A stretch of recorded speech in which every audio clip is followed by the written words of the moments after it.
وہ خزائن جو ہزاروں سال سے مدفون تھے،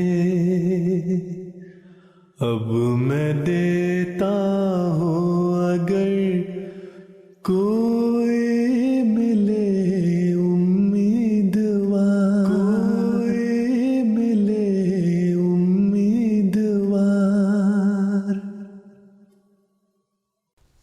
اعوذ باللہ من الشیطان الرجیم، بسم اللہ الرحمن الرحیم۔ ملفوظات سیدنا حضرت اقدس مسیح موعود علیہ الصلوۃ والسلام۔ 15 اپریل سن 1902 کی شام کو چند آدمی بیعت کے لیے آئے ہوئے تھے۔ آپ علیہ السلام نے بعد بیعت بظاہر ان کو خطاب کر کے کل جماعت کو یوں ہدایت فرمائی۔ حضرت مسیح موعود علیہ السلام نے فرمایا، استغفار کرتے رہو اور موت کو یاد رکھو، موت سے بڑھ کر اور کوئی بیدار کرنے والی چیز نہیں ہے۔ جب انسان سچے دل سے خدا کی طرف رجوع کرتا ہے تو اللہ تعالیٰ اپنا فضل کرتا ہے۔ جس وقت انسان اللہ تعالیٰ کے حضور سچے دل سے توبہ کرتا ہے تو اللہ تعالیٰ پہلے گناہ بخش دیتا ہے، پھر بندے کا نیا حساب چلتا ہے۔ اگر انسان کا کوئی ذرا سا بھی گناہ کرے تو وہ ساری عمر اس کا کینہ اور دشمنی رکھتا ہے، اور وہ زبانی معاف کر دینے کا اقرار بھی کرے، لیکن پھر بھی جب اسے موقع ملتا ہے تو اپنے اس کینہ اور عداوت کا اس سے اظہار کرتا ہے۔ یہ خدا تعالیٰ ہی کا ہے، یہ خدا تعالیٰ ہی ہے کہ جب بندہ سچے دل سے اس کی طرف آتا ہے تو وہ اس کے گناہوں کو معاف کر دیتا ہے اور رجوع برحمت فرماتا ہے، اپنا فضل اس پر نازل کرتا ہے اور اس گناہ کی سزا کو معاف کر دیتا ہے۔ اس لیے تم بھی اب ایسے ہو کر جاؤ کہ تم وہ ہو جاؤ جو پہلے نہ تھے۔ نماز سنوار کر پڑھو، خدا جو یہاں ہے وہاں بھی ہے، بس ایسا نہ ہو کہ جب تک تم یہاں ہو تمہارے دلوں میں رقت اور خدا کا خوف ہو، اور جب پھر اپنے گھروں میں جاؤ تو بے خوف اور نیڈر ہو جاؤ۔ نہیں، بلکہ خدا کا خوف ہر وقت تمہیں رہنا چاہیے۔ ہر ایک کام کرنے سے پہلے سوچ لو اور دیکھ لو کہ اس سے خدا تعالیٰ راضی ہوگا یا ناراض۔ نماز بڑی ضروری چیز ہے اور مومن کا معراج ہے۔ خدا تعالیٰ سے دعا مانگنے کا بہترین ذریعہ نماز ہے۔ نماز اس لیے نہیں کہ ٹکریں ماری جاویں یا مرغ کی طرح کچھ ٹھونگے مار لیں۔ بہت لوگ ایسی ہی نمازیں پڑھتے ہیں، اور بہت سے لوگ ایسے ہوتے ہیں کہ کسی کے کہنے سننے سے نماز پڑھنے لگتے ہیں۔ یہ کچھ نہیں۔ نماز خدا تعالیٰ کی حضوری ہے، اور خدا تعالیٰ کی تعریف کرنے اور اس سے اپنے گناہوں کے معاف کرانے کی مرکب صورت کا نام نماز ہے۔ اس کی نماز ہرگز نہیں ہوتی جو اس غرض اور مقصد کو مد نظر رکھ کر نماز نہیں پڑھتا۔ پس نماز بہت ہی اچھی طرح پڑھو، کھڑے ہو تو ایسے طریق سے کہ تمہاری صورت صاف بتا دے کہ تم خدا تعالیٰ کی اطاعت اور فرما برداری میں دست بستہ کھڑے ہو، اور جھکو تو ایسے جس سے صاف معلوم ہو کہ تمہارا دل جھکتا ہے، اور سجدہ کرو تو اس آدمی کی طرح جس کا دل ڈرتا ہے، اور نمازوں میں اپنے دین اور دنیا کے لیے دعا کرو۔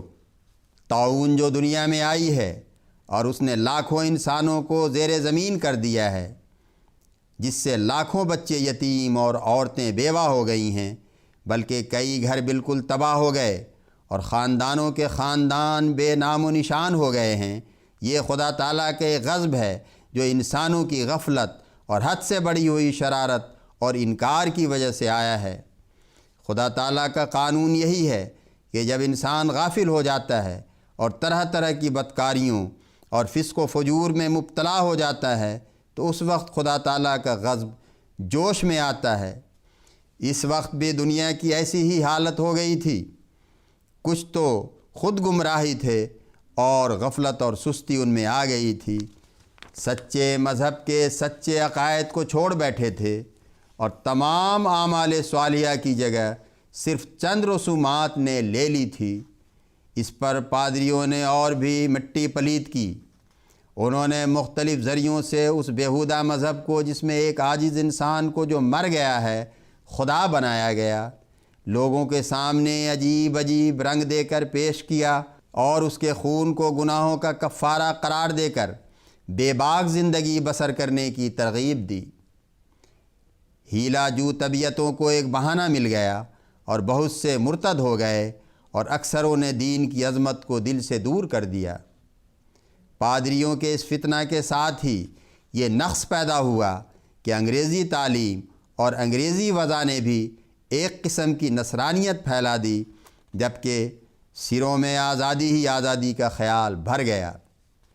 ادھر یورپ کے فلسفہ اور طبیعیات نے اپنی جدید تحقیقاتیں جو پیش کیں تو علماء نے اپنی کمی معرفت اور علوم حقہ سے بے خبری کے باعث اور بھی نقصان اسلام کو پہنچایا۔ ان میں سے بعض نے تو قرآن کریم کی تعلیمات کی اس فلسفہ سے دب کر ایسی تعویلیں شروع کر دیں جو خدا تعالیٰ کے پاک کلام کے منشا کے صریح خلاف تھیں، اور بعض نے سرے سے ان علوم جدیدہ کے پڑھنے والوں کے اعتراضوں پر ان کو کفر کے فتوے دینے شروع کر دیے، جس کا نتیجہ یہ ہوا کہ انگریزی تعلیم نے جو آزادی پھیلا دی تھی، اس نے مسلمانوں کے گھروں میں پیدا ہوئے بچوں کو بالکل بے باک کر دیا۔ اور پھر ایک اور آفت یہ آئی کہ مسلمانوں میں سستی اور غفلت تو پیدا ہو ہی چکی تھی، سچے عقائد کو چھوڑ کر قسم قسم کی بدعتیں اور سلسلے خدا تعالیٰ کے سچے دین اور سلسلے کے خلاف پیدا کیے گئے اور مشرکانہ تعلیمات اور وظائف قائم کر لیے۔ ان ساری آفتوں کے ہوتے ہوئے جب خدا تعالیٰ نے اپنے قدیم قانون کے موافق محض اپنے فضل سے ایک بندہ بھیج دیا جو ان ساری مصیبتوں کا چارہ گر اور مداوع تھا، ان لوگوں نے ناحق اسے تکلیف دی اور اس کی مخالفت کے لیے اٹھے۔ جب ان کی مخالفت اور شرارت حد سے بڑھ گئی اور خدا تعالیٰ کے حضور ان کی شوخیاں اور گستاخیاں اور بے جا ضد اور عداوت سے ملا ہوا انکار قابل سزا ٹھہر گیا، تو اس نے اپنے وعدہ کے موافق اس بندہ کی تائید کے لیے تعاون بھیجا۔ اللہم صلی علی محمد و آل محمد وبارک وسلم انک حمید مجید۔